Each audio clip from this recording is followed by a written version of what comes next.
Hello friends, good morning. और मेरा नाम योगेंद्र प्रसाद है और आज मैं फिर रिच डैड पुअर डैड पुस्तक पढ़ रहा हूँ। और इसके चलिए तो इसमें है और सबक 6 है कि सीखने के लिए काम करें, पैसे के लिए काम न करें। तो वो अध्याय 7 सबक 6 सीखने के लिए काम करें, पैसे के लिए काम न करें। कहता है इसमें कि 1995 में इन्होंने सिंगापुर के एक अखबार में इंटरव्यू दिया। एक युवा महिला रिपोर्टर समय पर आ गई और इंटरव्यू तत्काल शुरू हो गया। ये एक आलीशान होटल की लॉबी में कॉफ़ी की चुस्कियां ले रहे थे और इनकी सिंगापुर यात्रा के उद्देश्य पर चर्चा कर रहे थे। वे प्लेटफॉर्म पर जिग जैगलर के साथ बैठने वाले थे और वे प्रेरणा पर चर्चा करने वाले थे और ये अमीरों के रहस्य पर बोलने वाले थे। एक दिन ये भी बेस्ट की कहा कि एक महिला बोली कि एक दिन मैं भी आपकी तरह बेस्ट सेलिंग लेखक बनना चाहती हूँ। और मैंने जो महिला थी वो बोली कई लेख पढ़े थे और वे उनसे प्रभावित हुआ था। उनकी लेखन शैली दमदार और कई अस्पष्ट थी। उसके लेखों में पाठकों की रुचि जगाने की क्षमता थी। आपकी शैली बहुत बढ़िया है, मैंने जवाब में कहा। कौन सी चीज़ आपको अपने सपने को हकीकत में बदलने से रोक रही है? मेरा काम कहीं का कहीं जाता है, उसने शांतिपूर्वक कहा। हर आदमी कहता है कि मेरा उपन्यास बढ़िया है, परंतु कुछ नहीं होता। इसीलिए एक अखबार के लिए काम कर रही हैं। कम से कम इससे मेरा खर्च तो चल जाता है। क्या आप इस बारे में कोई सुझाव देना चाहेंगे? तो हाँ बिल्कुल, उन्होंने कहा। मैंने उत्साह से कहा कि सिंगापुर में मेरा दोस्त है, वह एक स्कूल चलाता है जहां लोगों की बिक्री संबंधी प्रशिक्षण दिया जाता है। वह सिंगापुर में कई चोटी के कॉरपोरेशन के लिए सेल्स ट्रेनिंग कोर्स चलाता है और मैं समझता हूं कि उसके कोर्स में शामिल होने से आपका करियर बहुत ज़्यादा विकसित हो जाएगा। उसका शरीर सख्त हो गया। आप यह कहना चाहते हैं कि बिक्री सीखने के लिए मुझे स्कूल जाना पड़ेगा? मैंने कहता है कि इन्होंने सहमति में सिर हिलाया। आप सचमुच ऐसा कह रहे हैं या मजाक कर रहे हैं? एक बार फिर मैंने सहमति में सिर हिलाया। इसमें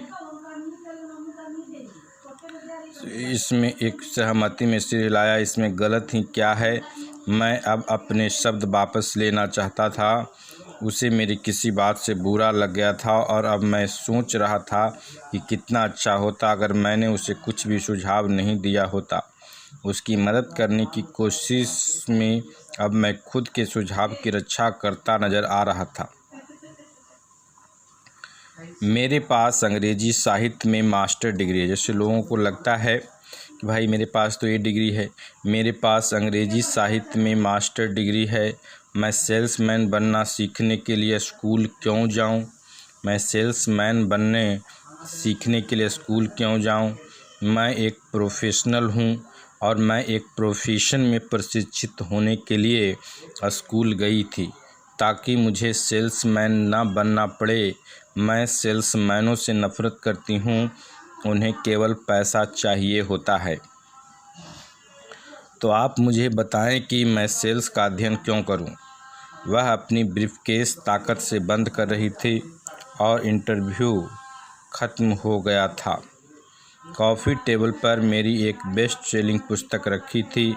मैंने उसे उठाया और उस महिला द्वारा लिखे गए नोट्स को भी अपने हाथ में रखा। क्या आप इसे देख सकती हैं? मैंने उसके नोट्स की तरफ इशारा किया। उसने अपने नोट्स पर नज़र डाली। क्या?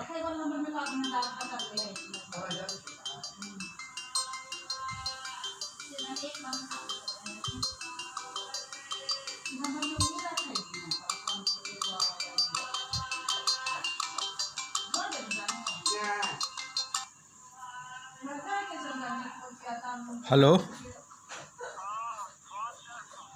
कौन? पेंटर? हाँ सर।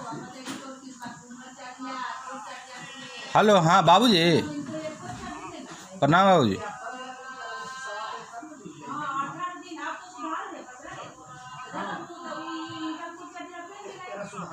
अच्छा।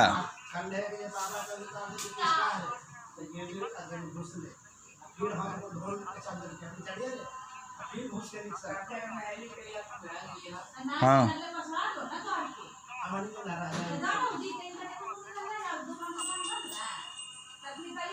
अच्छा ठीक है, ठीक है, ठीक।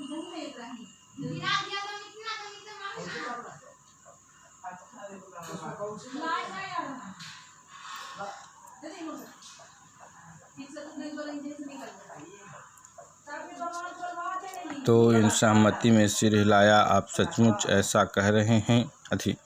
तो यहाँ पर वह आप मुझे बताएं कि मैं सेल्स का अध्ययन क्यों करूं? वह अपने ब्रीफकेस ताकत से बंद कर रही थी। इंटरव्यू ख़त्म हो गया। कॉफ़ी टेबल पर इनकी बेस्ट सेलिंग पुस्तक रखी हुई थी और मैंने कहता है इन्होंने इस पुस्तक को उठाया और उस महिला द्वारा लिखे गए नोट्स को भी अपने दूसरे हाथ से रखा। क्या आप इसे देख सकती हैं? मैंने इसके नोट्स की तरफ इशारा किया। उसने अपने नोट्स पर नज़र डाली। क्या? उसने उलझन में कहा। एक बार फिर उन्होंने उसके नोट्स की तरफ जानबूझकर इशारा किया। उसके पैड पर लिखा था रॉबर्ट कियोसाकी, बेस्ट सेलिंग लेखक। यहाँ पर बेस्ट सेलिंग लेखक लिखा हुआ है, न कि बेस्ट राइटिंग लेखक। यहाँ पर बेस्ट सेलिंग लेखक लिखा हुआ है, न कि बेस्ट राइटिंग लेखक। उसकी आंखें तत्काल फैल गई। मैं बहुत बुरा लेखक हूँ। आप बहुत बढ़िया लेखिका हैं। मैं सेल्स स्कूल गया हूँ। पता है कि मैं सेल्स स्कूल गया हूँ। आपके पास मास्टर डिग्री है। दोनों को इकट्ठा कर लें और आप एक बेस्ट सेलिंग लेखिका और बेस्ट राइटिंग लेखिका बन सकती हैं। मैंने बेस्ट कहता है कि अगर दोनों को इकट्ठा कर लें तो आप बेस्ट सेलिंग लेखिका और बेस्ट राइटिंग लेखिका बन सकती हैं। उनकी आंखों में गुस्सा था। मैं कभी इतने नीचे नहीं गिरूंगी कि बिक्री सीखने के लिए प्रशिक्षण लूं। आप जैसे लोगों को तो लिखना ही नहीं चाहिए कि मैं एक प्रोफेशनल लेखिका हूं और आप एक सेल्समैन हैं। यह सही नहीं है। उसने अपने बाकी के नोट्स भी समेट लिए और वह सिंगापुर की उस नम सुबह में तेज़ी से बाहर चली गई। कम से कम उसने अगले दिन मुझे एक अच्छा कवरेज दिया कि दुनिया स्मार्ट, गुणी, शिक्षित और प्रतिभा संपन्न लोगों से भरी हुई है। दुनिया स्मार्ट, गुणी, शिक्षित और प्रतिभा संपन्न लोगों से भरी हुई है। हम उनसे हर दिन मिलते हैं और वे हमारे चारों तरफ है। कहता है कि कुछ दिन पहले इनकी कार में कुछ गड़बड़ आ गई और ये एक गैरेज में गए जहां युवा मैकेनिक ने उसे कुछ मिनटों में ही ठीक कर दिया। इंजन की आवाज़ सुनकर उसे समझ में आ गया था कि गड़बड़ी कहाँ थी।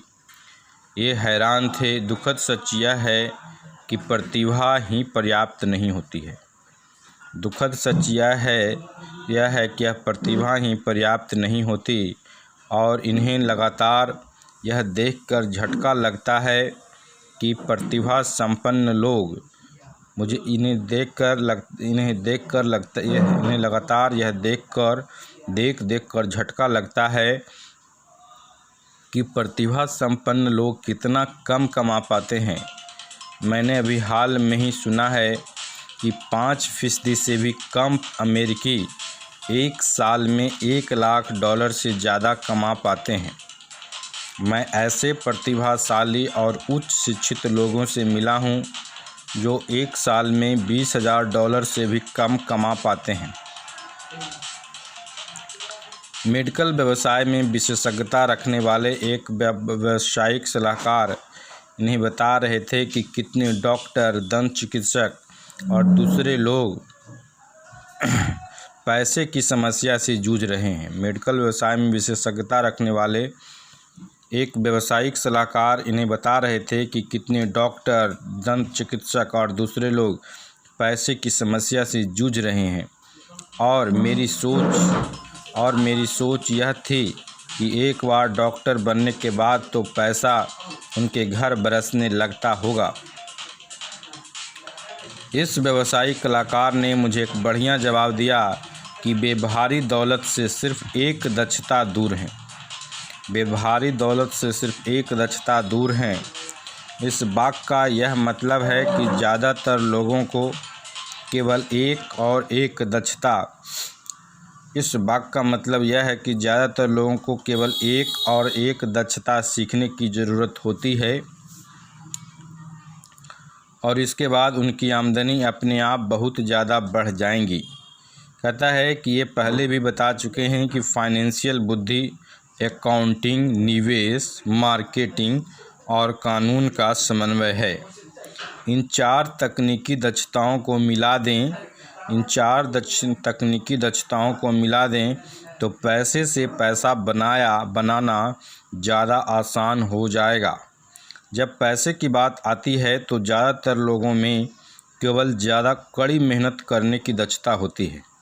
जब पैसे की बात आती है तो ज़्यादातर लोगों में केवल ज़्यादा कड़ी मेहनत करने की दक्षता होती है। कहता है कि दक्षताओं के समन्वय का एक अच्छा उदाहरण अखबार की उस रिपोर्टर का है। अगर वह सेल्स और मार्केटिंग के क्षेत्र में दक्षता हासिल कर ले तो उसकी आमदनी हवा से बातें कर सकती है। कहता है कि अगर ये उसकी जगह होते तो ये एडवर्टाइजिंग, कॉपीराइटिंग और सेल्स के कोर्स में शामिल हो जाते। फिर अखबार में काम करने के बजाय इन्होंने किसी एडवर्टाइजिंग एजेंसी में नौकरी खोजी होती। चाहे इस काम में वेतन कम भी मिलता, परंतु इससे वह यह सीख जाती हैं कि सफल एडवर्टाइजिंग में प्रयुक्त होने वाले शॉर्टकट का प्रयोग किस तरह होता है। उसे अपना कुछ समय जनसंपर्क में भी देना होता। जो एक महत्वपूर्ण दक्षता है वह यह भी सीखती है कि मुफ्त प्रचार में किस तरह लाखों कमाए जाते हैं। फिर रातों में और सप्ताहांतों में वह अपना महान उपन्यास पूरा कर सकती थीं। जब वह पूरा हो जाता तो वह अपनी पुस्तक को बेचने के लिए ज़्यादा अच्छी स्थिति में होती। फिर कुछ समय में वह एक बेस्ट सेलिंग लेखिका हो सकती थी। जब इन्होंने पहली पुस्तक if you want to rich and happy don't go to a school छपवाई तो एक प्रकाशक ने यह सुझाव दिया कि शीर्षक को बदलकर द इकोनॉमिक्स ऑफ एजुकेशन कर दूं। मैंने प्रकाशक से साफ कह दिया कि इस तरह के शीर्षक से पुस्तक की कुल 2 ही प्रतियां बिकेंगी। एक तो मेरा परिवार खरीदेगा और दूसरा मेरा सबसे अच्छा दोस्त। दिक्कत यह है कि वे दोनों ही इसे मुफ्त में पाने की आशा करेंगे। और if you want to rich and happy don't go to a school शीर्षक को जानबूझकर चुटीला बनाया गया था, क्योंकि मैं जानता था कि ऐसा करने से इसे अत्यधिक प्रचार मिल जाएगा। मैं शिक्षा का समर्थक हूँ और शिक्षा के सुधार में विश्वास करता हूँ, अन्यथा मैं अपने पुरातनपंथी शिक्षा तंत्र को बदलने की बार बार मांग क्यों करता। इसीलिए इन्होंने एक टाइटल चुना जो टीवी और रेडियो शो पर ज़्यादा प्रचारित हो सकता था, सिर्फ इसलिए क्योंकि मैं विवादास्पद होने से नहीं डरता। कई लोगों का विचार था कि मैं कोई फ्रूट केक था, परंतु पुस्तक बिकी और बहुत बिकी। तो उन्होंने बताया कि जब ये यूएस मर्चेंट मैरीन एकेडमी में 1969 में ग्रेजुएट हुए तो इनके पढ़े लिखे डैडी खुश हुए। स्टैंडर्ड ऑयल ऑफ कैलिफोर्निया ने इन्हें अपनी ऑयल टैंकर फ्लीट में काम दे दिया। ये थर्ड मेट में थे। हालांकि इनकी तनख्वाह इनके सहपाठियों की तुलना में कम थी, परंतु कॉलेज के बाद पहले के काम के हिसाब से ठीक थी। इनकी शुरुआती तनख्वाह $42,500 प्रति वर्ष थी, जिसमें ओवर टाइम भी शामिल था, और इन्हें केवल 7 महीने काम करना पड़ता था। बाकी के 5 महीने इनकी छुट्टियां होती थी। अगर ये चाहते तो इन्हें एक सहायक शिपिंग कंपनी के साथ वियतनाम जा सकते थे और अपनी 5 महीनों की छुट्टियों के बदले में अपनी तनख्वाह दुगनी कर सकते थे। इनके सामने एक बहुत बढ़िया कैरियर था, परंतु इन्होंने 6 महीने बाद ही इस्तीफ़ा दे दिया और मरीन कॉर्प्स में भर्ती हो गए ताकि ये हवाई जहाज़ उड़ाना सीख सके। इनके पढ़े लिखे डैडी का दिल टूट गया। अमीर डैडी ने इन्हें बधाइयाँ दी। स्कूल और नौकरी में विशेषज्ञता का विचार एक लोकप्रिय विचार है, यानी कि ज़्यादा धन कमाने के लिए या प्रमोशन हासिल करने के लिए आपको विशेषज्ञता हासिल करने की ज़रूरत है। इसीलिए मेडिकल डॉक्टर तत्काल बाल रोग विशेषज्ञ या अस्थि रोग विशेषज्ञ जैसी विशेषज्ञता हासिल करने में जुट जाते हैं। यही अकाउंटेंट्स, आर्किटेक्ट्स, वकीलों, पायलटों और बाकी लोगों के बारे में सही है। कहता है कि इनके पढ़े लिखे डैडी इसी विचारधारा में विश्वास रखते थे, इसीलिए वे डॉक्टरेट मिलने के बाद रोमांचित हो गए थे। वे अक्सर यह मानते थे कि स्कूल में ऐसे लोगों का सम्मान किया जाता है जो कम से कम चीज़ों के बारे में ज़्यादा से ज़्यादा पढ़ते हैं। इनके अमीर डैडी इन्हें इसका ठीक उल्टा करने के लिए प्रोत्साहित करते थे और कि आपको हर चीज़ के बारे में थोड़ा थोड़ा पता होना चाहिए, यह उनका सुझाव था। इसीलिए इन्होंने उनकी कंपनियों में कई विभागों में सालों तक काम किया। कुछ समय के लिए इन्होंने अकाउंटिंग डिपार्टमेंट में काम किया। हालांकि ये कभी अकाउंटेंट नहीं बन सकते थे, परंतु वे चाहते थे कि ये उस विभाग में रहकर उसके बारे में मोटी मोटी बात समझ लें। पता है कि अमीर डैडी जानते थे कि वहाँ की शब्दावली को पकड़ लूँगा और यह भी समझ लूँगा कि क्या महत्वपूर्ण होता है और क्या नहीं। तो कहते हैं कि ये एक बस बॉय और कंस्ट्रक्शन वर्कर के रूप में भी काम कर चुके हैं, सेल्स, रिजर्वेशन, मार्केटिंग में भी। वे इन्हें और माइक को सीढ़ी दर सीढ़ी सिखा रहे थे। इसीलिए वे चाहते थे कि इन लोग इनके बैंकर्स, वकीलों, अकाउंटेंट्स और ब्रोकर के साथ बैठकों में भाग लें। ये चाहते थे कि ये लोग इनके साम्राज्य के हर पहलू के बारे में थोड़ी बहुत जानकारी रखें। फिर उन्होंने बताया कि जब इन्होंने स्टैंडर्ड ऑयल की अच्छी तनख्वाह वाली नौकरी छोड़ी तो इनके पढ़े लिखे डैडी ने मुझसे दिल खोलकर बातें की। उन्हें कुछ समझ में नहीं आ रहा था कि वे मेरे इनके निर्णय के पीछे के कारण को नहीं समझ पा रहे थे, क्योंकि जिस नौकरी से इन्होंने इस्तीफ़ा दिया था उसमें तनख्वाह अच्छी थी, फ़ायदे बहुत थे, खाली समय भी बहुत मिलता था, प्रमोशन के अच्छे अवसर थे। और जब एक शाम को इन्होंने इनसे पूछा, तुमने नौकरी क्यों छोड़ दी, तो इन्होंने लाख कोशिश करने के बाद भी उन्हें इसका कारण नहीं समझा सका। उनके तर्क के दायरे में फिट नहीं हो पा रहे थे। समस्या यह थी कि इनका तर्क इनके अमीर डैडी का तर्क था। इनके पढ़े लिखे डैडी के लिए नौकरी की सुरक्षा ही सब कुछ थी। इनके अमीर डैडी के लिए सीखना ही सब कुछ था। पढ़े लिखे डैडी का विचार था कि मैं शिप का अफसर बनने की शिक्षा ग्रहण करने के लिए स्कूल गया था, अमीर डैडी जानते थे कि अंतर्राष्ट्रीय व्यापार के अध्ययन के लिए स्कूल गया था, तो एक विद्यार्थी की तरह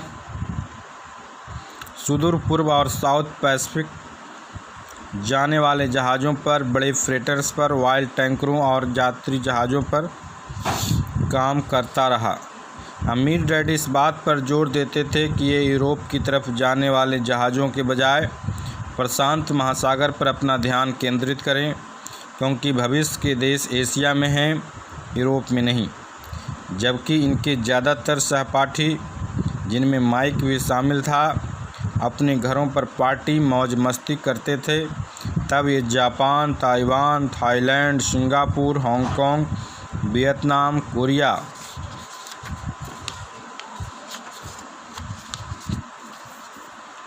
ताहिती, समोआ, फिलीपींस में व्यवसाय लोगों को बिजनेस की शैलियाँ और संस्कृतियों का अध्ययन करता था। कहता है कि ये वहाँ भी पार्टी कर रहे होते थे, परंतु अपने घर पर नहीं, और इनका ज्ञान बहुत तेज़ी से बढ़ रहा था। ओके।